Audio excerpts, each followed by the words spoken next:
ಎಲ್ಲ ಮತದಾನ ಮುಗಿದಿದೆ. ನಾವು ಯಾವ ತಂತ್ರಗಾರಿಕೆನೂ ಮಾಡಿಲ್ಲ. ತಂತ್ರಗಾರಿಕೆ ಅವಶ್ಯಕತೆ ಇಲ್ಲ.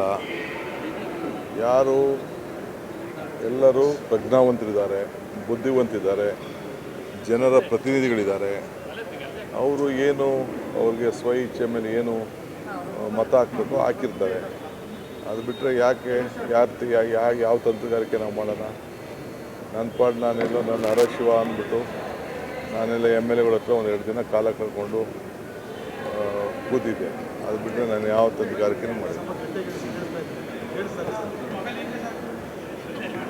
ಅಲ್ಲ, ನಾವು ಯಾವ ತಂತ್ರಗಾರಿಕೆ ಮಾಡೋಕ್ಕೆ ಹೋಗಿಲ್ಲ. ಬರೀ MLAಗಳು ಕೂತಿದ್ದೀವಿ. ನಮ್ಮ MLA ಹುಷಾರಿರಲಿಲ್ಲ, ವೆಯ್ಟ್ ಮಾಡ್ತಿದ್ದೆ ಅವ್ನು ಬರಲಿ ಅಂತ. ಇಕ್ಬಾಲು ಬಿಜೆಪಿ ಮತ್ತು JDS ಇಂದ ಕಾಂಗ್ರೆಸ್ಗೆ ಮತಗಳು ಬಂದಿವೆ ಕೆಲವು ಅಂತ ಹೇಳ್ತಾರೆ.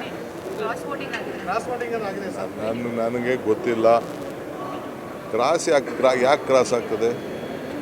ಕ್ರಾಸ್ ಆಗುವಂಥ ಅವಶ್ಯಕತೆ ಏನಿಲ್ಲ. ನಿಮ್ಮ ಅಭ್ಯರ್ಥಿಗೆ ನಮ್ಮ ಹತ್ರ ಏನು ಓಟ್ ಇದೆ, ನಮ್ಮ ಓಟ್ ನಮ್ಗೆ ಹಾಕೊಳ್ಳಿ ಅಂತ ನಾವು ಕೇಳ್ಕೊಂಡಿದ್ದೀವಿ ಅಷ್ಟೇ.